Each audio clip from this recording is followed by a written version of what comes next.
Magandang gabi Pilipinas, narito na ang latest update kaugnay sa ating binabantayang sama ng panahon. Napakalakas at delikado nitong ating binabantayang Super Typhoon Lawin. Huli itong namataan sa layong 275 kilometers east-southeast ng Tuguegarao City, Cagayan. Napanatili nito ang lakas ng hangin abot ng 225 kilometers per hour, kasing bilis po iyan ng isang bullet train, habang ang pagbugso nito ay papalo sa 315 kilometers per hour. Ito ay kumikilos pa west-northwest sa bilis na 25 kilometers per hour. Lalo pang lumawak ang sakop nitong bagyo, kaya asahan ang moderate to heavy rains sa 800 kilometer diameter na lawak nitong super typhoon, kabilang dyan ang halos buong bahagi ng Luzon. Sa ulat ng Pag-asa, malaki ang posibilidad ng storm surge. Base sa forecast track ng Pag-asa, 5 oras bago tuluyang maglandfall sa Cagayan, Isabela area sa pagitan alas 11 mamayang gabi o alas 2 bukas ng madaling araw. Bago ito tuluyang lalabas ng ating bansa, ito ay tatawid sa Apayao, gayon din sa Ilocos Norte sa Huwebes ng hapon at inaasahang lalabas ng ating Philippine boundary sa araw ng Biyernes. Sa patuloy na pagkilos nitong bagyo papalapit sa lupa, nakataas na ang Tropical Cyclone Warning Signal number 5, kung saan asahan ang lakas ng hangin higit sa 220 kilometers per hour na iiral sa susunod na 12 oras. Asahan po ang dilubyong epekto nitong bagyo na inilahan tulad sa naranasan noong bagyong Yolanda. Ang lakas nito ay kayang sumira ng konkretong kabahayan, mga poste at mga puno. Paghandaan po iyan dito sa Cagayan, Isabela, Kalinga at Apayao.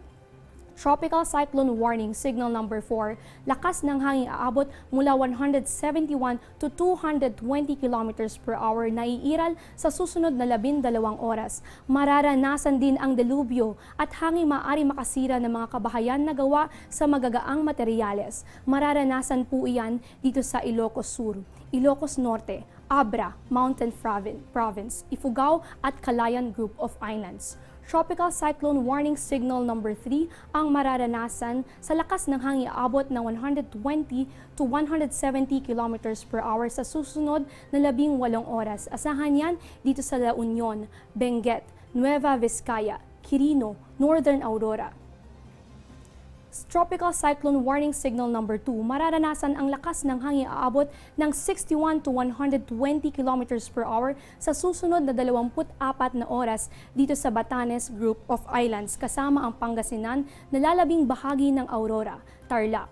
Gayun din, signal number 1 na lakas ng hangin aabot mula 30 to 60 kilometers per hour na mararanasan sa susunod na 36 hours. Asahan yan dito sa nalalabing bahagi ng Zambales, Bulacan, Bataan, Pampanga, Rizal.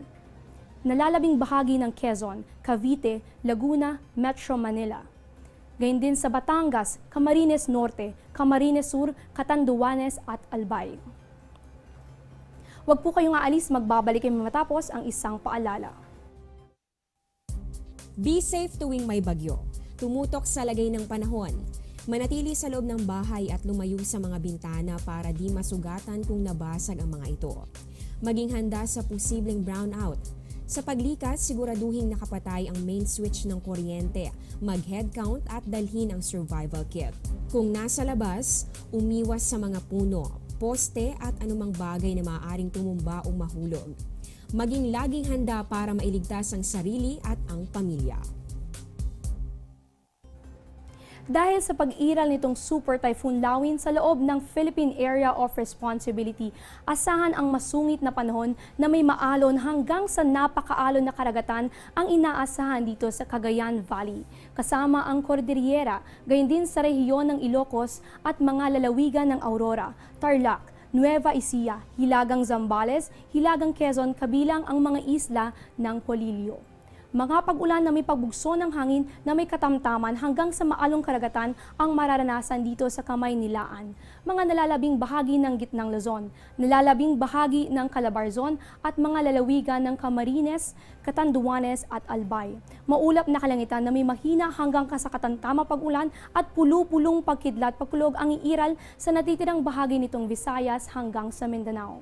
Samantala, delikado po ang pagpalaot dito sa eastern seaboards ng Southern Luzon, gayon din dito sa Northern Luzon at Visayas.